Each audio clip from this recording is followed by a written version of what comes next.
Olá, queridos e amados irmãos, paz seja convosco. No vídeo de hoje, irmãos, vamos falar um pouco sobre o apóstolo Paulo e de quando as nossas orações parecem não ser ouvidas. Percebam que no livro de Romanos, no capítulo 15, do versículos de 31 a 32, diz assim: orem para que eu esteja livre dos descrentes da Judéia e que o meu serviço em Jerusalém seja aceitável aos santos, de forma que, pela vontade de Deus, eu os visite com alegria e juntamente com vocês desfrute de um período de refrigério. Irmãos, o versículo acima parece apenas um pedido do apóstolo Paulo a favor da oração. Sabemos que o apóstolo, por diversas vezes em seu ministério, ressaltou a importância da oração. Então, naturalmente, em muitas situações, ele rogava aos seus queridos irmãos em Cristo que o ajudasse em intercessão por algum propósito. Entretanto, ao analisarmos mais profundamente esse versículo, percebemos que nele encontramos uma lição necessária para as nossas vidas. Irmãos, o contexto imediato desta passagem, de Romanos 15, a 14 a 33, nos revela Paulo falando aos irmãos de Roma sobre seus planos para o futuro. Ele havia completado uma etapa importante do seu ministério por meio de seus esforços missionários. Ele tinha levado o evangelho desde Jerusalém até as fronteiras da Macedônia. Para os padrões daquela época, isso significava uma extensão espantosa.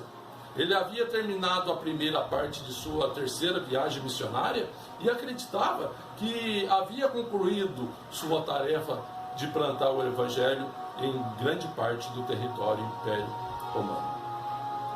Recentemente, ele tinha passado um longo período em Éfeso, a qual resultou muito provavelmente na abertura de todas as 7 igrejas da Ásia Menor. Conforme o livro de Atos, seu trabalho foi impressionante e durou isso por um espaço de 2 anos, de tal maneira que todos que habitavam na Ásia ouviram a palavra do Senhor Jesus, assim como judeus e gregos. Está em Atos 19:10. Numa autorreflexão ministerial, Paulo chega a uma conclusão que até então fosse algo inimaginável. Na verdade, até mesmo nós, acostumados do jeito missionário nato do apóstolo, ficamos espantados ao ler sua conclusão. Ele estava sem espaço para trabalhar. Ele havia feito tudo o que estava ao seu alcance. A região toda estava evangelizada. Entretanto, engana-se que quem pensa que Paulo estava pensando em aposentadoria e descanso. O seu trabalho só terminaria com seu último suspiro de vida. Ali sim, ele terminaria sua carreira. Por enquanto, o incansável apóstolo desejava partir para a Espanha e levar o evangelho a uma região onde havia muito trabalho a ser feito. Antes, porém, ele precisava cumprir outro trabalho muito importante: levar as ofertas de auxílio que havia arrecadado entre os gentios em favor dos cristãos pobres em Jerusalém. Concluído essa tarefa, ele então partiria rumo à Espanha e no caminho passaria um tempo em Roma, se confraternizando com seus irmãos romanos. A questão é: antes, como já citamos, Paulo precisaria ir a Jerusalém. Isso era complicado para o apóstolo, pois hora ou outra os judeus arquitetavam planos para matá-lo. Depois de sua conversão, Paulo não teve vida tranquila em Jerusalém. Ele estava esperando oposições por parte dos judeus. E como se não bastasse, ainda temia que os cristãos judeus não o recebessem de bom grado a oferta de auxílio providenciada pelos crentes gentios. Irmãos, é por isso que nesses versículos da carta aos Romanos, Paulo roga as orações dos seus irmãos a seu favor. Ele pede para que os irmãos orem para que ele seja poupado dos rebeldes da Judéia, para que sua tarefa em Jerusalém seja bem aceita pelos cristãos judeus e, por fim, para que a visita dele em Roma seja motivo de alegria. Lendo a carta aos Romanos, temos a impressão que tudo deu certo. e que Paulo logo esteve com os irmãos da igreja de Roma. Porém, quando olhamos para o livro de Atos, vemos que o desfecho da história foi completamente diferente. O que realmente aconteceu está registrado entre os capítulos 21 e 28 de Atos dos Apóstolos. Apesar de ter sido bem recebido pelos irmãos, os judeus da Ásia descobriram a presença de Paulo ali e tentaram matar. A violência foi tão grande, irmãos, que só pararam de bater no apóstolo quando os soldados vieram apartar a confusão. Ainda assim, num determinado momento, os soldados precisaram pegá-lo para protegê-lo da violência da multidão. Antes de ser tirado completamente do meio deles, Paulo pediu permissão ao comandante para falar aos judeus. Então, o apóstolo deu o testemunho de Cristo e contou acerca de sua conversão. Isso, irmãos, enfureceu ainda mais os judeus, que gritavam incessantemente que Paulo deveria morrer. Nos versículos seguintes, percebemos que a situação não ficou mais amena. Ao contrário, mais 40 homens estavam envolvidos em uma conspiração para matar Paulo, a qualquer custo. Paulo, então, foi transferido para Cesareia. Ele ficou mantido sob custódia do palácio de Herodes. Mesmo apresentando sua defesa, Paulo não foi liberado, ficando preso por mais de 2 anos. O governador da região foi substituído por outro, e ainda assim Paulo não foi posto em liberdade. Além de, mesmo depois de tanto tempo, os judeus ainda permaneciam com o plano de matá-lo. Os chefes do sacerdote e os judeus mais importantes estavam solicitando que Paulo fosse transferido para Jerusalém, para ser julgado lá. Mas Paulo, sabendo que esse julgamento seria totalmente desfavorável a ele, apelou para seu direito como cidadão romano, de ser julgado em Roma, perante César.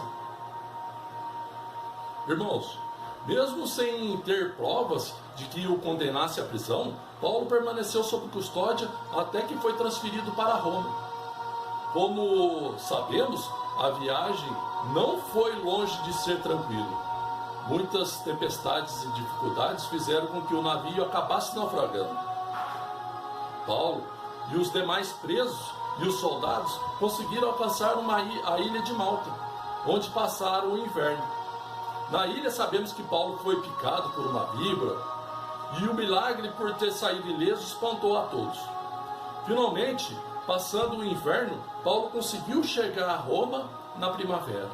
Entretanto, na condição de prisioneiro, o livro de Atos termina nesse ponto, nos informando que por 2 anos Paulo permaneceu em prisão domiciliar em Roma. Depois de todo esse relato, você ainda se lembra do pedido de oração do apóstolo na carta aos Romanos? Irmãos, ele só queria que tudo corresse bem, para que logo pudesse estar em Roma, se confraternizando com os seus irmãos. Mas as coisas não saíram exatamente como ele planejou. Irmãos, será que a oração não deu certo? Será que a oração não foi atendida?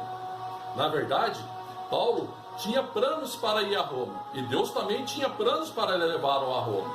Porém, os planos de Deus eram diferentes dos planos de Paulo. Nos planos de Paulo, sua estadia em Jerusalém seria um sucesso, e a sua viagem a Roma tranquila. Mas nos planos de Deus, essa mesma viagem incluiria linchamento, prisão, naufrágio e uma cobra venenosa. Um versículo no meio dos textos que citamos responde todos os nossos questionamentos sobre o que ocorreu. Na noite seguinte, o Senhor, pondo-se ao lado dele, disse: coragem! Assim como você testemunhou a meu respeito em Jerusalém, deverá testemunhar também em Roma. Está em Atos 23:11. Mais adiante, no capítulo 27, somos informados que Deus também enviou um anjo para reafirmar esse propósito a Paulo. Paulo iria para Roma, mas não da forma com que ele planejou. Aqui temos uma valiosa lição. O mesmo apóstolo que nos ensinou a orar sem cessar, também nos ensinou em tudo dar graças. O mesmo apóstolo que conhecia a eficácia da oração, também sabia que deveria se submeter de corpo e alma à sábia e soberana vontade de Deus, mesmo que isso pudesse lhe custar a vida. Note que no versículo 31 de Romanos 15, Paulo roga as orações dos santos para que tudo corra bem. Mas logo no versículo seguinte, ele coloca a ênfase numa expressão: pela vontade de Deus. Olhando para estes dois pequenos versículos, percebo quantas pessoas precisariam aprender essa preciosa lição em nossos dias. Estamos na época do determinismo, do delegar ordens a Deus. A moda do momento é o famoso declare e tome posse. O resultado disso é a quantidade de descrentes de pessoas que em algum momento da vida se tornam frustradas. Afinal, não conseguiram fazer com que Deus realizasse seus caprichos. Irmãos, precisamos olhar novamente para a oração do Mestre e aprender o que precisa ser declarado é o que seja a tua vontade. Assim, entenderíamos que nenhuma de nossas orações falhou. Ao contrário, todas elas foram atendidas de uma maneira muito mais perfeita do que pedimos. Ao invés de pensarmos que nossas orações não estão sendo ouvidas, devemos aprender a enxergar a vontade de Deus naquilo que não saiu conforme planejamos. Por mais fervorosa que sejam nossas orações, a vontade de Deus permanece soberana. O apóstolo Paulo conseguiu entender tudo o que aconteceu. Irmãos, nós não sabemos quantas pessoas foram alcançadas pela pregação do Evangelho da Graça, enquanto os planos de Paulo saíram do seu controle. Tudo que sabemos é que a vontade de Deus foi realizada um tempo depois, na própria Roma, escrevendo aos cristãos de Filipos. Paulo concluiu o seguinte: quero que saibam, irmãos, que aquilo que me aconteceu tem antes servido para o progresso do Evangelho. Está em Filipenses 1:12. Amém, irmãos? Irmãos, essa é a mensagem que eu tenho para vocês hoje. Irmãos, que nas nossas orações prevaleça a vontade de Deus. Porque tudo aquilo que pedimos, irmão, nós ainda não sabemos pedir. Na verdade, nós não sabemos o que é melhor para nós.